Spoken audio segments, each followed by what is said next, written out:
नमस्कार, मी प्रदीप नाणनकर. आपण पाहत आहात इंद्रधनुष्य. आपल्याकडे सध्या माहितीचं जे बंबार्डिंग होते ना, प्रचंड, म्हणजे सगळ्यात खास करून मोबाईलवरती जे आपल्याला नेटवरनं माहिती मिळते आहे, व्हॉट्सअपवरनं येते आहे, मेल येतात, किती गोष्टी आहेत. एक प्रश्न पडतो, खरंच या माहितीची गरज आहे का? Need to no.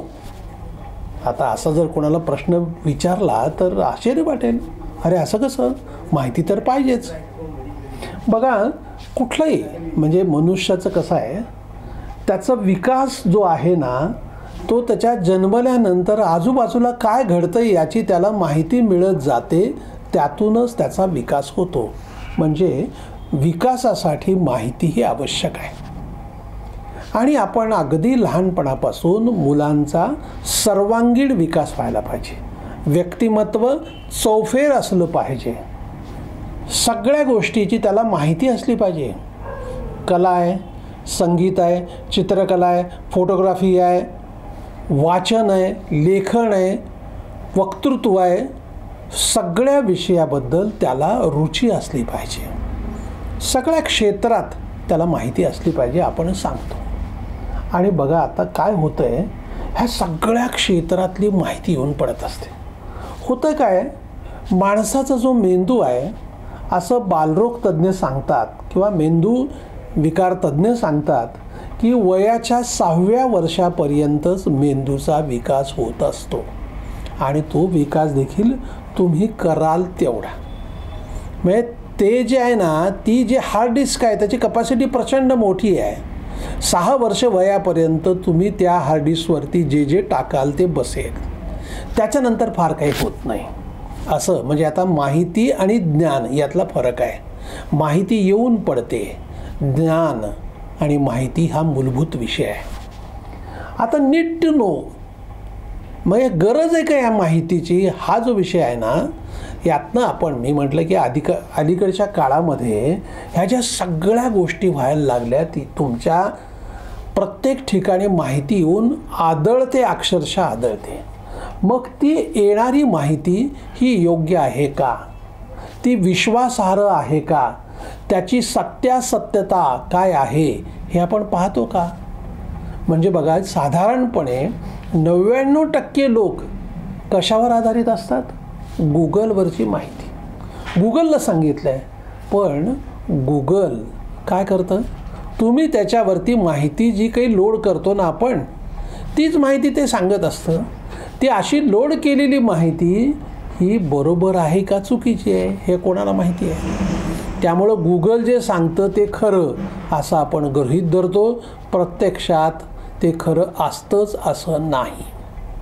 बघा किती गंभीर विषय. आता AI आलं, कोणतीही गोष्ट AIला विचारायची, AIने सांगितलं, पण शेवटी AIकडे तरी काय, त्याच्याकडे जे फीड केलेली इन्फॉर्मेशन आहे ती तुमच्यापर्यंत ते पोहोचवत असतं. त्यामुळं ती फीड केलेली इन्फॉर्मेशन ती योग्य आहे की अयोग्य आहे हे कोण तपासणार? अशा अनेक मुद्दे आहेत. आणि झाले असं, या माहितीच्या जंजाळामुळं अनेक समस्या निर्माण व्हायला लागल्यात. बघा याचे दुष्परिणाम काय होते. आपण सगळेजण आता ऑनलाईन राहतो आणि त्यामुळं इतरांपेक्षा मी मागे पडतोय अशी एक भीती मनात वाटत असते. त्यामुळे दर 10-15 मिनटाला मोबाईल चेक केला जातो.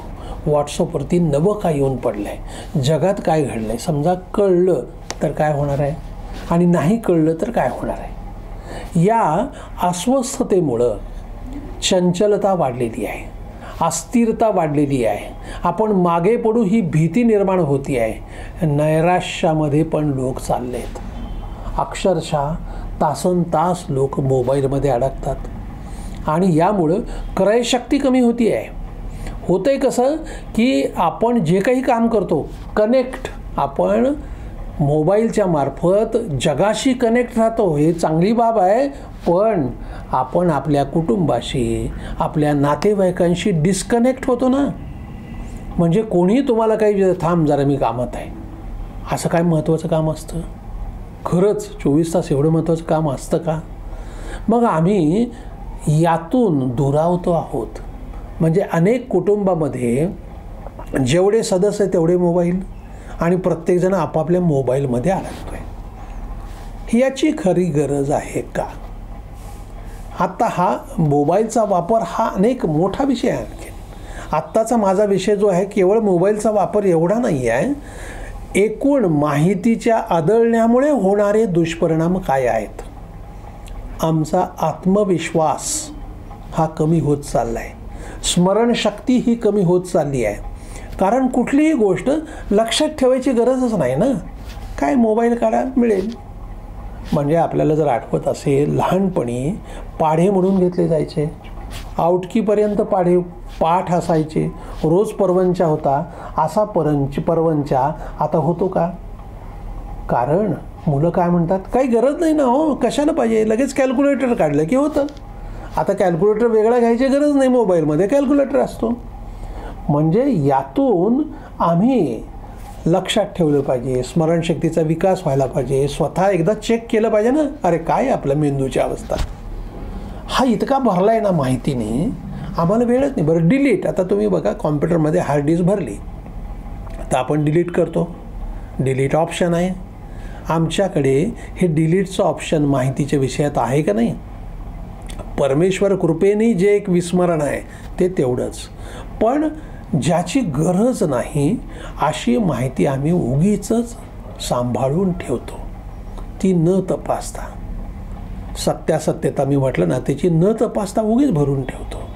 आणि इतरांमध्ये गप्पा मारताना माझ्याकडे किती माहिती आहे, ती माहिती वाचनातून किती आली आहे, व्हॉट्सअपवरनं किती आली आहे हे आम्ही बघतो का?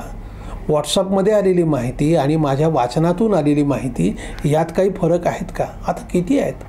आता सगळ्या जगभरात हा विषय इतका गंभीर आहे, सगळ्या जगभरामध्ये नीड टू नो हा विषय चर्चेला जातो आहे आणि अनेक देशांमध्ये याच्यावरती रिस्ट्रिक्शन टाकले जातात। माहितीवरती मिळणारी माहिती जी आहे ना ती सॉर्टिंग करून कशी येईल, ती योग्य माहिती कशी लोकांपर्यंत जाईल, माहितीमुळे गडबडी कशा होणार नाहीत। कारण आपण पाहतो आहोत किती गोष्टी आहेत हो, चुकीची माहिती मोबाईल मार्फत पसरली गेली समाज माध्यमात आणि खून झाले, मारामाऱ्या झाल्या, किती घटना घडल्यात। आता हे परवडणार आहे का? त्यामुळं अनेक देशामध्ये कायदे करण्यात आलेत की आता यातलं काय आहे की लगेच ओरड होते, व्यक्ती स्वातंत्र्याची गळचेपी केली जाते, फ्रीडम ऑफ एक्सप्रेशनवरती बंधनं येतात, असे सगळे मुद्दे त्याच्यात येतात। पण तरी समाजाचं स्वास्थ्य टिकवण्यासाठी म्हणून काही देशांनी ही बंधनं घातलेली आहेत। आता खरं म्हणजे आपल्यासारख्या मोठ्या देशात देखील अशी बंधनं आता घालावी लागणार आहेत। नुकतीच एक माहिती आली आहे की जो इंटरनेटचा डेटा वापरला जातोय त्या डेटाचा वापर हा शहरी भागापेक्षा ग्रामीण भागामध्ये 1.5 पट आहे। बघा आता आम्ही त्या मोबाईलचा जो डेटा वापरतो आहेत, कंपन्या जे देतात ना, तर ते काय पूर्ण वापर केलाच पाहिजे असं बंधन आहे का? आणि आम्ही नेमका वापर करतोच म्हणजे काय करतोयत, त्याची उपयोगिता काय आहे, हाच खरंच अभ्यासाचा विषय समाज म्हणून। या विषयातले चांगले फायदे जसे आहेत, म्हणजे विज्ञान शाप की वरदान अशी अगोदर एक डिबेटिंग कॉम्पिटिशन असायची। कुठलीही गोष्ट ही चांगलीच असते, पण त्याचा उपयोग आम्ही कसा करून घेतो, या आत्ता बदललेल्या तंत्रज्ञानाचा आम्ही कसा वापर करतो आहोत घरोघरी, समाज म्हणून, देश म्हणून, हाही अतिशय महत्त्वाचा विषय। यातले जे चुकीचे मुद्दे घडत आहेत त्या विषयाकडे देखील आपण सर्वांनी लक्ष देण्याची गरज आहे। हा विषय हा केवळ बोलण्याचा नाही, यावरती चिंतन केलं गेलं पाहिजे, समाजामधून या विषयावरती सूचना आल्या पाहिजेत आणि यावरती आपल्या केंद्र शासनाने गंभीर दखल घेऊन जे आपलं जे खातं आहे ना माहिती तंत्रज्ञान, त्या खात्याने पण याचा अभ्यास केला पाहिजे की समाजामध्ये नेमकं घडतं आहे काय। आम्ही जे एक मुक्त स्वातंत्र्य दिलेलं आहे खुलं स्वातंत्र्य दिलं आहे, त्याचे जसे फायदे आहेत त्याचे तसे तोटे होत आहेत. हे तोटे कमी करण्यासाठी काय करता येईल, लोकांनाच विचारून की यात लोकांच्या सूचना घेऊन यावरती बंधनं कशी घातली पाहिजेत, एकूण समाज स्वास्थ्यासाठी काय करायला पाहिजेत. आता आपल्याला माहिती असेल अनेक गावांमध्ये, पश्चिम महाराष्ट्रातल्या एका गावाने संध्याकाळी 6 ते 6 नंतर तुम्हाला टी व्ही वापरता येणार नाही, मोबाईल वापरता येणार नाही असा दंडक घालून घेतला मागच्या जानेवारीमध्ये. आणि त्या गावामध्ये ते दररोज चालू आहे. असा त्याचा लाभ झाला, गावातल्या मुलांचं अभ्यासाकडे लक्ष वाढलं, एकूण घरात सगळेच जण. आता या ज्या गोष्टी आहेत याचा थेट जो परिणाम होतो आहे, मुलांच्या अभ्यासावरती परिणाम व्हायला लागला आहे. म्हणजे माहिती आपल्याला मिळते आहे, पण मुलांना त्याची गरज किती आहे. म्हणजे जन्मलेल्या मुलापासून मोबाईल आम्ही हातात देतो आहेत. कशासाठी? कारण आपण त्याच्याकडे वेळ द्यायला नको, आपलं लक्ष हे तिकडे द्यायला नको, म्हणून एक त्याला खेळणं म्हणून आपण देतो. पण हळूहळू त्याचा जो दुष्परिणाम होतो तो ॲडिक्ट व्हायला लागतो. म्हणजे आपणहून समाजात, म्हणजे दारूचं व्यसन, गांजाचं व्यसन, अफूचं व्यसन, ही जी व्यसन आहे, सिगारेटचं व्यसन, ह्यापेक्षा देखील समाजातलं गंभीर व्यसन हे समाज माध्यमांचं आहे. म्हणजे आपण इथे ऐकून असाल की गल्लीत विचारत नाही कुत्रं, म्हणे फेसबुकवरती 5000 मित्र. करायचं काय? अरे बाबा, तुझ्या गल्लीत तरी ओळखी आहेत का? तू कधी कोणाशी बोलतो का? आणि हे मोठी समस्या निर्माण झालेली आहे. पूर्वीच्या काळामध्ये अगदी लहानपणापासून असे मित्र होते. हे मित्र शेवटपर्यंत साथ देणारे होते. शेवटपर्यंत म्हणतोय मी. शाळकरी जे मित्र आहेत, लहानपणीचे जे मित्र आहेत, आता असे मित्र किती आहेत नव्या पिढीला. घरोघरी एकच मुलगा, एकच मुलगी, आणि त्याच्यामुळे मग रिस्ट्रिक्शन्स पालकांची, कोणाशी मैत्री करायची, कोणाशी करू नये. हे सगळं जरी बरोबर असलं तरी मैत्री तर असली पाहिजे, मुलांना मोकळं तर व्हायला पाहिजे. समाज म्हणून आम्ही कुठे चाललो आहोत या विषयाचा, कारण काय बघा, हे सगळे इनडायरेक्ट इफेक्ट्स आहेत त्याचे, हे आपल्याला परवडणारे नाहीत. आणि म्हणून या विषयावरती सर्वांनी चिंतन करायला पाहिजे.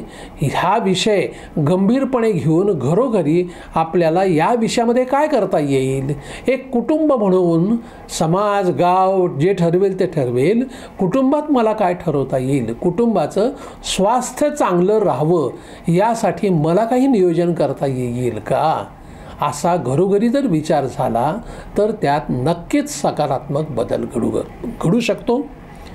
मला जे वाटलेले जे मुद्दे आहेत ते मी आपल्यासमोर मांडलेत. कॉमेंट बॉक्समध्ये आपण कॉमेंट करा, आपल्या सूचना या विषयामधल्या आमच्याकडे पाठवा. आपल्याला हा जर व्हिडिओ आवडला असेल तर तो लाईक करा, फॉरवर्ड करा व सबस्क्राईब करा. धन्यवाद.